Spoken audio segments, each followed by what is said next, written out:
One of the latest hot terms in AI right now is context graph. It is a fancy name for describing a number of systems and softwares that interact with each other to enable AI and agents. Our next guests are two of the first people to really help bring attention to this idea. Jaya Gupta is a partner at Foundation Capital, and Ashu Garg is general partner at the firm. Welcome to you both. It's great to have you here. Thank you for having us. Thanks for having us. Look, I'm going to be honest. I tried. Okay, context graphs. I mean, it's new. It's a little dense.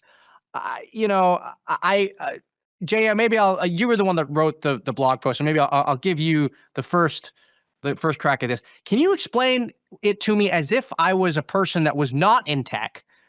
Let's start there. Absolutely. So if you take a step back, 2025 was supposed to be the year of AI agents. And I think the models did get better. So ChatGPT, Claude, all the models, they got better. But in enterprises, they still don't act like you'd expect them to. And I think the reason is actually super, super simple. Agents can read data and take action, but they don't actually know why the decisions got made.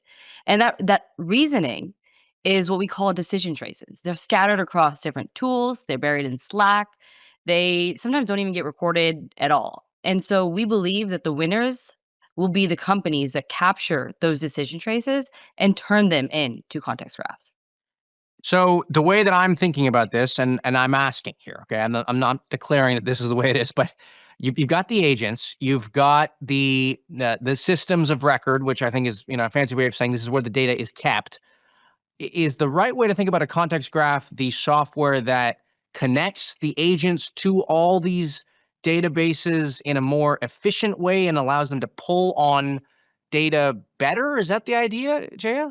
I think it's more than that. I think of context graphs very simply put as the institutional memory of what happens, why it happens, when it happens. And the reason this matters is that if you look at the last generation of enduring software companies, they were built on systems of record that captured the outcome. They captured what happened ultimately. The next generation of software companies, we believe, will be built on context graphs that capture why decisions are made and the journey through which they're made, the reasoning behind the decisions, which is mostly in the heads of human beings today. And we believe that this is a $1 trillion opportunity. And so is this a new class of software that's going to be created that we're sort of saying there are going to be new players in this space? Is that the idea, Ashu? We believe that this is a new foundational layer for AI software. In a few years, when all companies are using the same models, the question we have to ask ourselves is, what is the moat for software companies? And we believe that moat is the context graph, because it is the institutional memory of how decisions got made and not what the final outcome was, which is what historically has been captured in systems of record. If it's useful, I can give you an example. Yes, please. We like examples. So imagine for a minute you have a sales rep, and the sales rep says, hey, we always give healthcare companies an extra 10% discount because their procurement cycles are brutal. That information, that insight of an extra 10% discount for healthcare companies, it's not in the system of record, it's not in your CRM, it's institutional knowledge. In another situation, a sales VP might approve a 20% discount to get a deal done on the same day. That approval happens on a Zoom call. The systems of record will show the final outcome, the actual price that it was sold at, not who approved it, why the exception was granted, or what precedent was used. When agents try to automate this the next time around, because that's the whole idea, that agents will automate that renewal next quarter, they have the outcome data, but not the reasoning. And that reasoning is really the missing layer, the decision trace, and the aggregate of those decision traces become the context graph. Okay, so Jay, so it's coming into focus. So this is the software that is going to basically help the agents basically behave more like humans in terms of helping to interpret the subjectivity of all this decision making. Jaya, my question for you is: we just heard the highlights from our conversation with the CEO of Handshake, and they belong to a class of companies that are involved in helping the labs deal with complicated queries and decisions and, really turbocharging reinforcement learning. It really involves having humans train a lot of these models better and to my understanding, add that nuance that Ashu was talking about. So how does that story then square with the context graph segment that you're talking about? It's a great question, and I think that there will actually be many, many different players that in the space that will be able to, sort of benefit from the context graph category. And I think, one of them will absolutely be companies like Handshake, companies like Turing, in that space. That this is also going to be a new class of data, and at the same time, this like where we see this going is that every single application company that will be built will have to fundamentally think about how to incorporate this architecture. And we will also see many, many different infrastructure companies get started as well here. And we're already starting to get pitches, which is super, super exciting. And if you guys are building in this space, like we'd love to learn more. And the thing Ashu, are there companies that are doing this right now? Absolutely. And the thing I would add to what Jaya said is the most unique context graphs are the ones that are built as by companies that are in the workflow and decisions happen.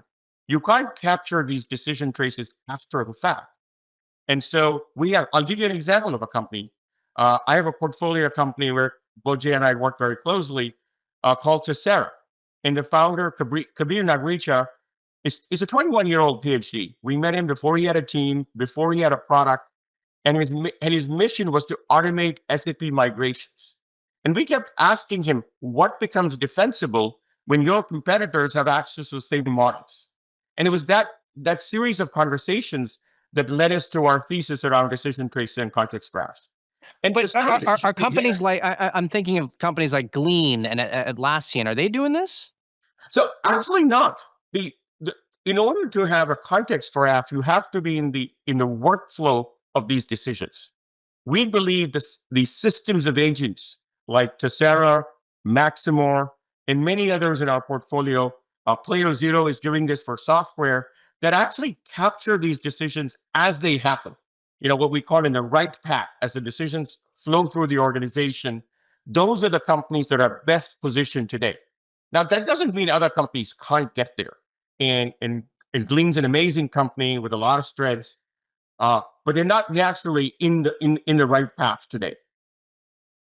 And Jaya, one question I had for you is we've talked about the corporate data wars on this show and systems of record companies adding walls to being able to access the data in a world where, and look, I think people have come on the show and they've said the customer will inevitably decide and the walls will inevitably go away over time. But that does seem like a hurdle to this class of startups getting traction, at least at the outset, right?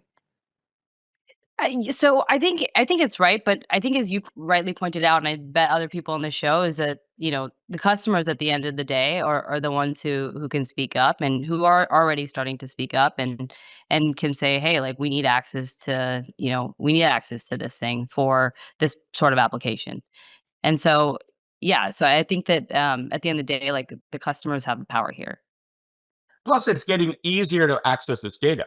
I mean, in the old days, you didn't have APIs. Now you have APIs, but frankly, you can reverse engineer any API using the same models. You can also reverse engineer the front end of an application. So the idea that there'll be a walled garden around systems of record, I think is a myth. And Ashu, last question for you here. Does the business model here, does it look different from the way that and we've seen enterprise software companies move from subscription-based pricing to consumption-based pricing, usage-based pricing? What ultimately is the business model for this class of startups that you think will be successful?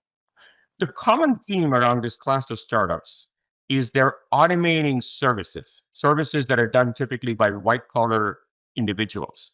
And this was an insight that we sort of published in a couple of years ago, this idea of services as software. And in services as software startups, the business model ultimately would end up being, can you capture a share of the value you create through that automation? It could get priced in the form of a price per agent. It could get priced in the form of a price per unit of output. So we think the business model will change because you want to share in the value. The key, though, is in order to share in the value that you create for customers, you have to build a defensible moat. And that defensible moat for services, software companies will be your context graph. I said last question, but I have one more actually, and Jaya, maybe I'll end with you. What is the technical challenge here? If this is the idea for the class of startups, what needs to get better? Do the models need to get better?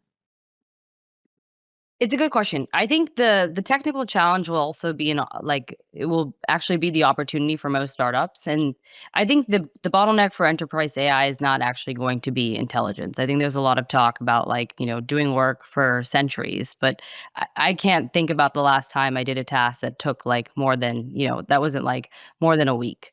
And so I think context is going to be the biggest bottleneck, and I think what's missing is going to be the decision traces, what inputs were considered, which exceptions were granted, and what precedents really applied. And I think context graphs capture reasoning, and I think traditional systems or records are actually never designed to store those decision traces as well. Great. Well, Ashu and Jaya, I want to thank you for coming on and explaining it all to us. That is Ashu Garg and Jaya Gupta from Foundation Capital here on TI TV.